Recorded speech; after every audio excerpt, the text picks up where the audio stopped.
Hi everyone, today I'll be showing you how to use tuning reduction to show that a language is undecidable, right? So usually what we do is we pick an undecidable language and show that it's tuning reducible to this language and to show it's undecidable. And what it means is that we're gonna assume that there is some decider that can decide this language and we use it to decide the LXM, okay? So the template of the solution was you always start with a decider and an analysis, right? But I would personally prefer to go over the analysis first and get some idea on how to write the decider. Okay? So in an analysis, we usually have two cases. One is this is in the language, and the other case where it is not in the language. And what it means to be in the language, just copy the definitions. It means MX accept. And this means MX doesn't accept. And what do you want our decider to do? Something happen in the middle, and we want this D accept to accept if it's in the language and reject if it's not. Okay. And now, because we are using this D single to make this decision, right? And most of the time, I would say try to use return send first. If it doesn't work, then we can just flip. Okay? And what do I mean by return send? It means if D single accept, then D accept. If D single reject, then D accept reject. Okay? Moving one step behind, what do we need for D single to accept? We need this to be in the language L single, right? It means the input M1, M2 is in L single.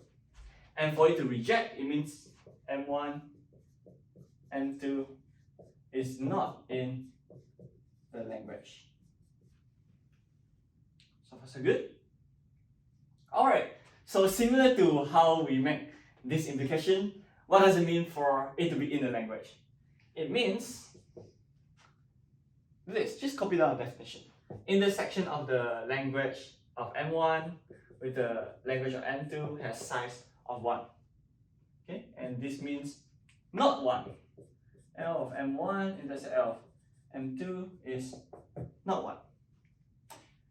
And here is where things get interesting, okay? And this is where you can be very creative. So first of all, let's think about some situation where the intersection of two sets has size 1. Just brainstorm a little bit.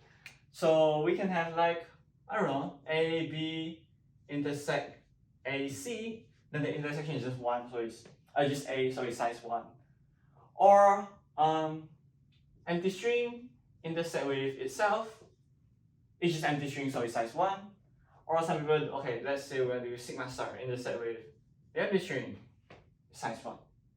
Of course, like there are many other possibilities. What about this? When do we have intersection that is not size 1? Like size 2, how about it? ABC intersect with AB, right? Or we can make it 0. And we know that any set, like for example, the empty string you intersect with an empty set, the intersection is 0, not 1. Or we make it infinite, sigma star intersect sigma star. No, 1, because it's infinite. And there are many other possibilities. So for the sake of time, I'm just gonna choose one and do a decider. And of course, like there are many other ways you can do it. Be creative. Okay, so I'm gonna choose this because you can see like I just want to choose something that has similarity. Of course, you can choose this too. So how do we make this happen? Is I'm gonna say if MX accept, then I will somehow make my L of M1 to be the empty set, empty string, and L of M2 to also be the empty string. Okay, then I'll just go down this logic. If it doesn't accept, then I will make my L of M1 to be the empty string, and then L of M2 to be an empty set. Alright, so now you can easily write a decider using this logic. Basically what you have to do is construct M1, construct M2, pass M1, M2 into D single, return send. Done. So you're gonna say construct M1 such that M1 on input. Okay, the rest of the video is just about writing out this thing. This is the key thing. We're already done with the NAND thinking. Okay. So on input W, we're gonna say if W is the empty string, right? Then we accept. Else reject. So this is M1. Now we're gonna write M2. Okay. M2. So M2 on input, let's say we use V. Then, okay, so we know that L of M2 is empty string if MX accept, and is empty set if doesn't accept, right? So we're just gonna do a bunch of if and nested if, right? So first of all, we need to run M on X.